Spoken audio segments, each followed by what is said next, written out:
कहानी है रामपुर गांव की, जहाँ के मर्द महिलाओं को हमेशा नीचा दिखाने की कोशिश में रहते। अरे अभी तक खाना नहीं आया, क्या मुझे एक और शादी करने की जरूरत है? नहीं जी नहीं, ऐसा मत करना, वरना मैं कहाँ जाऊंगी। खाना लेकर मैं अभी आई जी। गांव की पंचायत में भी फैसले हमेशा औरतों के खिलाफ ही रहते। मैं जो फैसला सुनाता हूँ वो भगवान की आज्ञा होती है। इस लड़के ने अपने मन से शादी करके अच्छा नहीं किया। लड़के को घर भेज दो और इसकी शादी इसकी जाति की किसी लड़के से करवा दो, लेकिन ये लड़की, इसे तो गांव के बाहर निकाल दो। नहीं नहीं जमींदार साहब, ये क्या बोल रहे हैं? ऐसा नहीं हो सकता। मेरी बेटी मासूम है, इसे अच्छे बुरे की समझ नहीं है। अरे कहाँ जाएगी ये बेचारी? कहाँ जाएगी? इतनी चिंता है तो पूरे परिवार का गांव निकाला कर देते हैं। बेचारे पूरे बसे बसाए परिवार को गांव छोड़ना पड़ता है। चाहे जो हो, अगर बेटियों को कंट्रोल नहीं कर सकते तो गांव में रहने का कोई मतलब नहीं है। यहाँ औरतों को दब कर रहना होगा। कोई भी अपने हिसाब से कुछ नहीं कर सकता, सब ईश्वर की मर्जी से ही होगा। तभी गांव का एक आदमी दौड़ा दौड़ा आता है। सरपंच साहब, जमींदार साहब, वो कालिया है ना, उसकी बेटी पढ़ने के लिए शहर जा रही है। अच्छा, ये कब हो गया? और कालिया की हिम्मत कैसे हो गई ऐसा करने की? लेकर आओ उसे और उसकी बेटी को। बस फिर क्या था, हाजिर हो जाते हैं कालिया और उसकी बेटी सरपंच के सामने। और कालिया, ये क्या सुनने में आ रहा है? बेटी को इंजीनियर बना रहा है तू?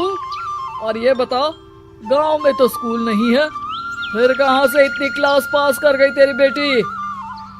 राधा, जो कि कालिया की बेटी है, उसे लगता है कि सरपंच उसकी तारीफ कर रहे हैं।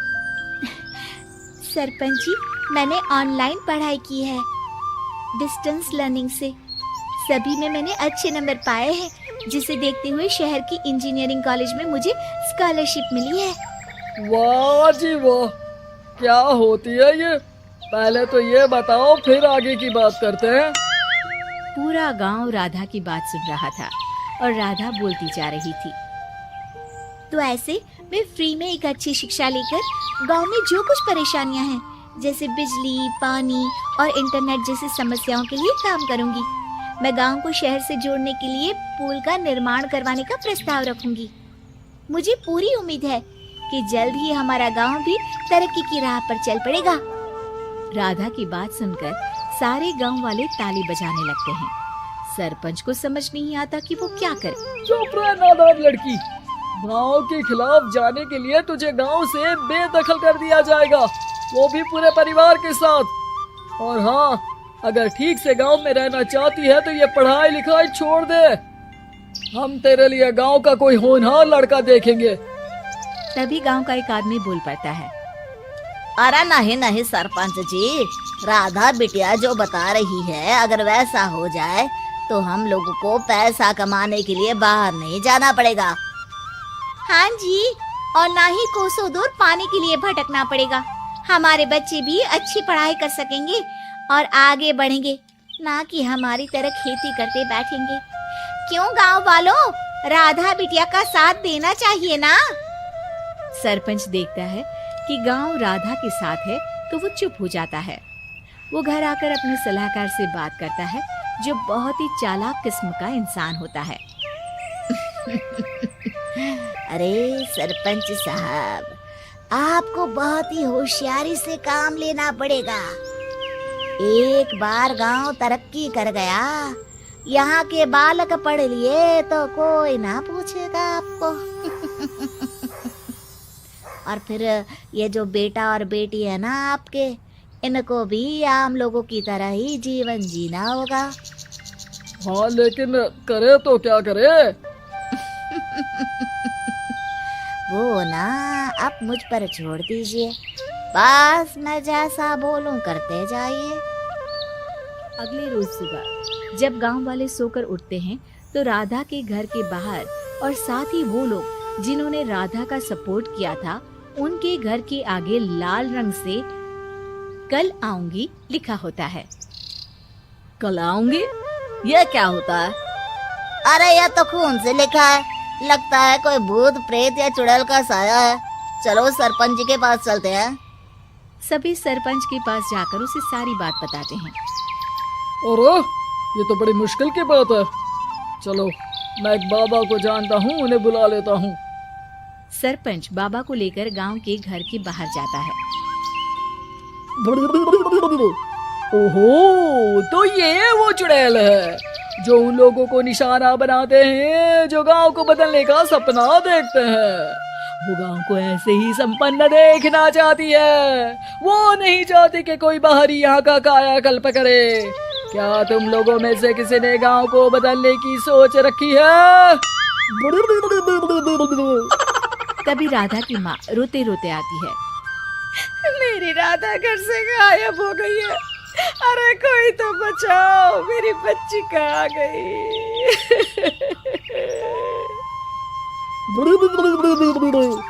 ले गई वो चुड़ैल, तेरी बच्ची को ले गई। अब वो उसे श्रापित करके छोड़ेगी, उस पर चुड़ैल का साया हो जाएगा। तभी बुरी सी हालत में राधा भी वहाँ आ जाती है। उसके बाल चुड़ैल की तरफ फैले होते हैं और कपड़ों में खून लगा होता है। सभी राधा को देखकर डर जाते हैं। माँ, पता नहीं मुझे कौन उठा कर ले गया था। अरे दूर हो जा चुड़ैल, अब हम लोग इस गांव में नहीं रुकेंगे। अरे कैसी बातें कर रहे हैं आप? कल तो आप मेरे भरोसे गांव का हुलिया बदलने, अपने बच्चों को पढ़ाने और तरक्की उन्नति की बात कर रहे थे, तो आज क्या हो गया आपको? ये फिर तुम लोगों को बहकाएगी। ये चुड़ैल गांव में आ चुकी है, ऐसे ही ये तुम्हारे घर के बच्चों को भी ले जाएगी। गांव वाले राधा को गांव से बाहर निकाल देते हैं। उसके माँ बाप रोते रहते हैं, लेकिन गांव वाले नहीं मानते। मैं भी अपनी बहन के साथ गांव के बाहर रहूंगा, लेकिन वो पढ़ाई नहीं छोड़ेगी। वहीं सरपंच के घर पर सलाहकार कहता है। देखा, सांप भी मर गया और लाठी भी नहीं टूटी। लेकिन अगले ही दिन सरपंच के घर के बाहर भी वही शब्द लिखे होते हैं और फिर सरपंच की बीवी कहती है, हमारी बेटी को किसी ने अगवा कर लिया है। तभी राधा का भाई वहाँ आ जाता है। अरे गांव वालों, मैंने सरपंच जी की बेटी को देखा था। वो चुड़ैल उसे उठाकर ले जा रही थी। अरे क्या मजाक कर रहे हो? नहीं नहीं सरपंच जी, आप नहीं जानते। वो चुड़ैल अब आपकी बेटी में आ जाएगी, जैसे राधा के अंदर आ गई थी। तभी सरपंच की बेटी वैसी ही हालत में वहाँ आती है जैसे राधा आई थी। पापा, पता नहीं कैसे मैं गायब हो गई थी। चुड़ैल, इसके अंदर भी चुड़ैल का साया है, मारो इसे। अरे नहीं नहीं, इसे भी राधा के पास गांव के बाहर ही भेज दो। अरे चुप रहो, मेरी बेटी कहीं नहीं जाएगी और चुड़ैल वुड़ैल कुछ नहीं होता है। अरे कैसे बात कर रहे हो सरपंच जी? आप तो बोल रहे थे कि आपका फैसला भगवान का ज्ञान होता है, तो अपने पर बात आई तो अब आप ऐसे बोल रहे हैं। अरे ना ना ना, आपको अपनी बेटी को त्यागना ही होगा। अरे बुलाओ बाबा को। राधा का भाई बाबा को ले आता है, जिसे अब गांव वालों के डर के कारण सच बोलना पड़ता है। मैं कोई बाबा नहीं हूँ, मैं तो मोची था। ये सलाहकार महोदय ने मुझे कहा था एक्टिंग करने को। वो मुझे पैसे देने वाले हैं। अब मुझे माफ कर दो। गलती हो गई, मुझे माफ कर दो। तभी वहाँ राधा आ जाती है। देखा सरपंच जी, जब गांव के बच्चे साक्षर होंगे तो आप जैसे लोगों की चालाकी नहीं चलेगी।